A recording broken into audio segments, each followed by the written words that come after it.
പിതാവിൻ്റെയും പുത്രൻ്റെയും പരിശുദ്ധാത്മാവിൻ്റെയും നാമത്തിൽ ആമേൻ. അമ്മേ പരിശുദ്ധമ്മേ, അമ്മേ പരിശുദ്ധമ്മേ, ദേവമാതാവേ, ദൈവമാതാവേ, അന്ന് അങ്ങ് കൃപാസനത്തിൽ പ്രത്യക്ഷപ്പെട്ട് വരാൻ പോകുന്ന മഹാദുരന്തത്തിൽ നിന്ന് രക്ഷപ്പെടാനും എല്ലാവർക്കും വേണ്ടി പ്രാർത്ഥിക്കുവാനും ആവശ്യപ്പെട്ട് 20 വർഷം തികയുന്ന ഈ വേളയിൽ കൃപാസനത്തിലൂടെ ഞങ്ങൾക്കും ഈ ദേശത്തിനും അങ്ങ് മധ്യസ്ഥം തേടി തന്ന എല്ലാ അനുഗ്രഹങ്ങൾക്കും കൃപകൾക്കും ഞങ്ങളിപ്പോൾ ഹൃദയം നിറഞ്ഞ നന്ദി പറയുന്നു. അമ്മേ പരിശുദ്ധമേ, ജപമാല മാതാവേ, സകല കൃപാസനം പ്രാർത്ഥനയോടും ചേർത്ത് ഞങ്ങളിപ്പോൾ പ്രാർത്ഥിക്കുന്ന ഈ കുടുംബത്തിന്റെ പ്രത്യേക നിയോഗം പരമക്കളെ.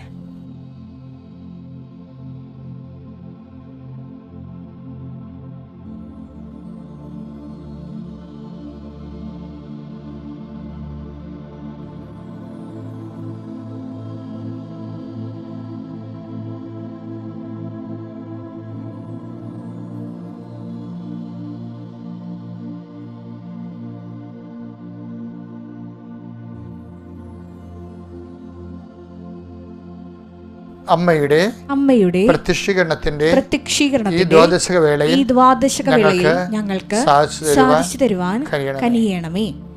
വിശ്വാസ പ്രമാണം. സർവശക്തനായ പിതാവും ആകാശത്തിന്റെയും ഭൂമിയുടെയും സൃഷ്ടാവുമായ ദൈവത്തിൽ ഞാൻ വിശ്വസിക്കുന്നു. അവിടുത്തെ ഏകപുത്രനും ഞങ്ങളുടെ കർത്താവുമായ ഈശോ മിശിഹായിലും ഞാൻ വിശ്വസിക്കുന്നു.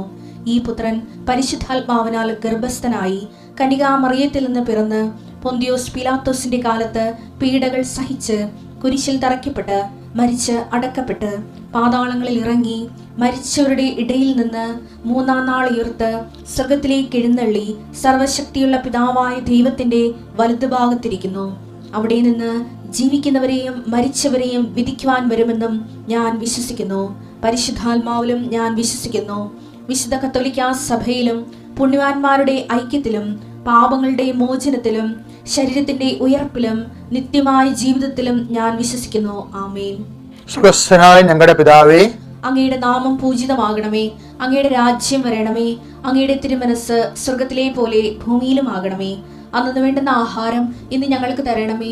ഞങ്ങളോട് തെറ്റ് ചെയ്യുന്നവരോട് ഞങ്ങൾ ക്ഷമിക്കുന്നത് പോലെ ഞങ്ങളുടെ തെറ്റുകൾ ഞങ്ങളോടും ക്ഷമിക്കണമേ.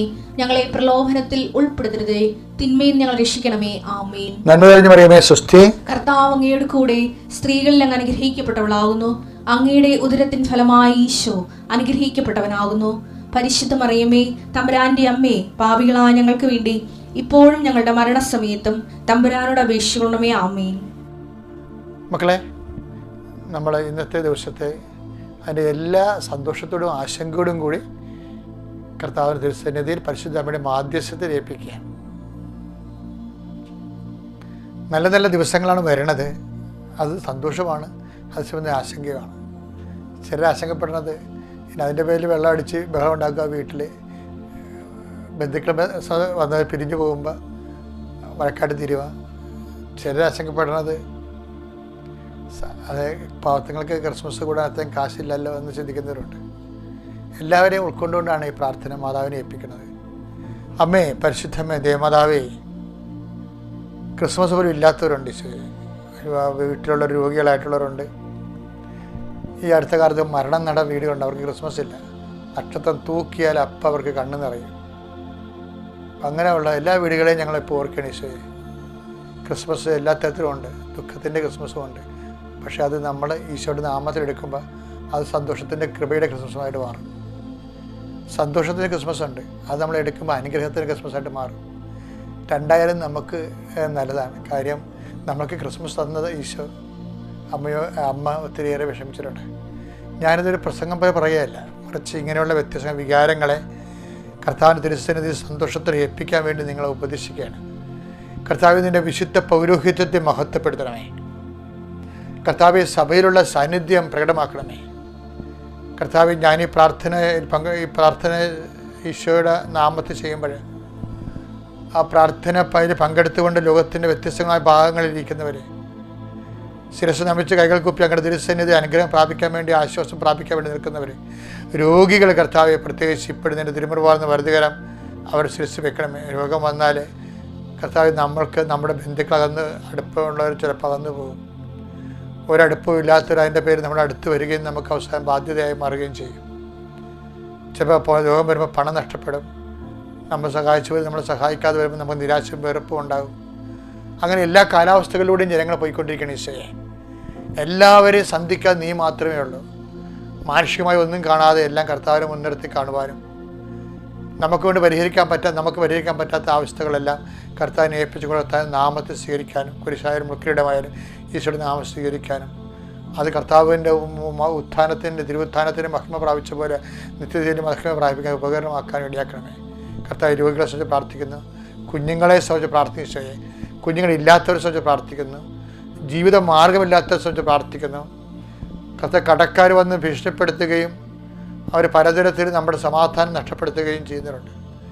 കടക്കാരെ കൊണ്ട് മൊബൈലിൻ്റെ ശല്യം കാരണം മൊബൈലിൻ്റെ നമ്പർ മാറിയവരുണ്ട്. അവർ വീട്ടിൽ വന്ന് ഇരിക്കുന്നവരൊക്കെ ഉണ്ട്. പലതരത്തിലാണ്. ക്രിസ്മസുമായിട്ട് പലതരത്തിലുള്ള ബാധ്യതകളും എങ്ങനെ ചെയ്യും, അതുകൊണ്ട് വീട്ടിൽ തന്നെ ഇറങ്ങിപ്പോണവരുണ്ട്. അങ്ങനെ വ്യത്യസ്ത ക്രിസ്മസ് കാരണം നാട് വിട്ടു പോണവരുണ്ട്. ഈശോയെ, കാര്യം കടക്കാർ വരുമല്ലോ എന്നൊക്കെ വിചാരിച്ചുകൊണ്ട് ഇങ്ങനെ ഇത് വിചിത്രമായി ഇതിൽ നിന്ന് ആര് രക്ഷിക്കും, ദുർഭഗമായ അവസ്ഥയിൽ നിന്ന് ആര് രക്ഷിക്കുമെന്ന് ചോദിക്കുമ്പോൾ കർത്താവെ റോമാലേഖനത്തിൽ 7:24 പറയണത് പരനേശ് മഹേശൻ മാത്രമെന്ന്. കർത്താവ് നീ മാത്രമേ ഉള്ളൂ. അതുകൊണ്ട് ഞങ്ങളിപ്പോഴും ഈ പ്രഭാതത്തിൽ ഈ മക്കളെ എല്ലാം അങ്ങേ ഏൽപ്പിച്ച് പ്രാർത്ഥിക്കുകയാണ്. ഇന്ന് യാത്ര ചെയ്യുന്ന ദിവസം പ്രാർത്ഥിക്കുന്നു. ഇന്ന് ആശുപത്രിയിലേക്ക് യാത്ര ചെയ്യുന്നവരുണ്ട്, ഓഫീസുകളിലേക്ക് യാത്ര ചെയ്യുന്നവരുണ്ട്, പണം സമ്പാദിക്കുന്ന ബാങ്കിലേക്ക് യാത്ര ചെയ്യുന്നവരുണ്ട്, പണം വായ്പ വാങ്ങിക്കുന്ന ബന്ധുക്കളിലേക്ക് യാത്ര ചെയ്യുന്നവരുണ്ട്, പരിചയക്കാരിലേക്ക് യാത്ര ചെയ്യുന്നവരുണ്ട്. കർത്താവ് എല്ലാവരും സംബന്ധിച്ച് പ്രാർത്ഥിക്കുന്നു.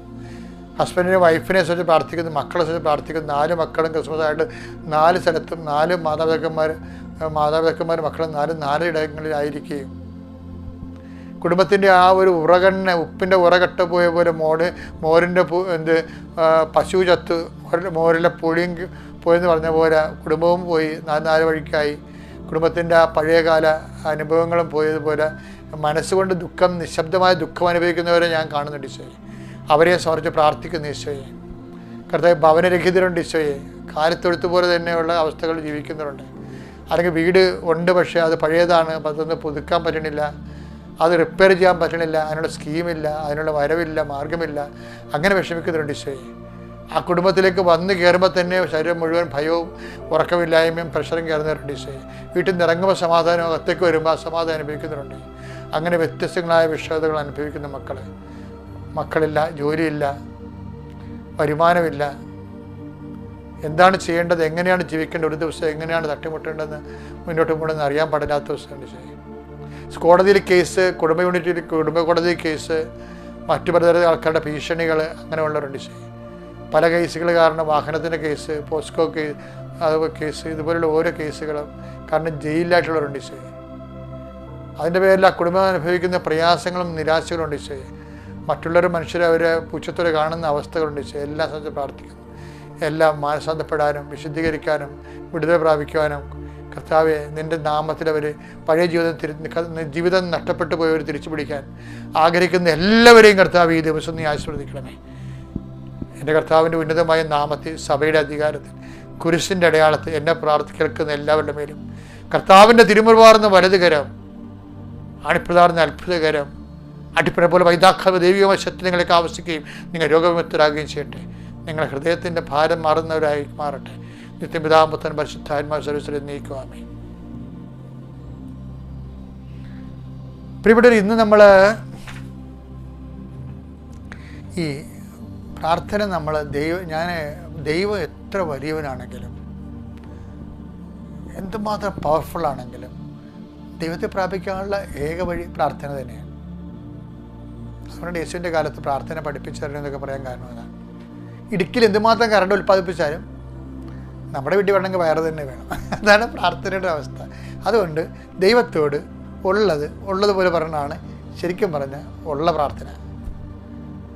മനസ്സിലായില്ലേ? ദൈവത്തോട് ഉള്ളതുപോലെ പറയുന്നതാണ് യഥാർത്ഥത്തിലുള്ള ഉള്ള പ്രാർത്ഥന. നമുക്കൊരു വചനം കേൾക്കാം. ഒരു മനുഷ്യൻ ഉള്ളതുപോലെ അങ്ങോട്ട് പറയും. യോഹന്നാന്റെ സുവിശേഷം 5:7. അവൻ പറഞ്ഞു കർത്താവേ, വെള്ളമിളകുമ്പോൾ എന്നെ കുളത്തിലേക്കിറക്കാൻ ആരുമില്ല. ഞാൻ എത്തുമ്പോഴേക്കും മറ്റുള്ളവൻ വെള്ളത്തിൽ ഇറങ്ങിക്കഴിഞ്ഞിരിക്കും. ഇതാര് പറഞ്ഞാണെന്ന് അറിയാമല്ല. നമ്മുടെ തറവാട് രോഗി പറഞ്ഞാണ്, പ്രസിദ്ധനായ ഒരു മനുഷ്യനാണ് സുവിശേഷത്തിന്. പക്ഷേ പുള്ളിയുടെ പ്രാർത്ഥന ഈശോ പെട്ടെന്നാണ് കേൾക്കണത്. എന്താ കാര്യം? നീ കിടക്കയും എടുത്തുകൊണ്ട് എഴുന്നേറ്റ് നടക്കാൻ പറയും. അതിൻ്റെ പ്രധാനപ്പെട്ട കാരണമുണ്ടല്ല, അവൻ്റെ വിശ്വാസം മാത്രമല്ല, അവൻ്റെ അഹങ്കാര ഇല്ലായ്മയാണ്.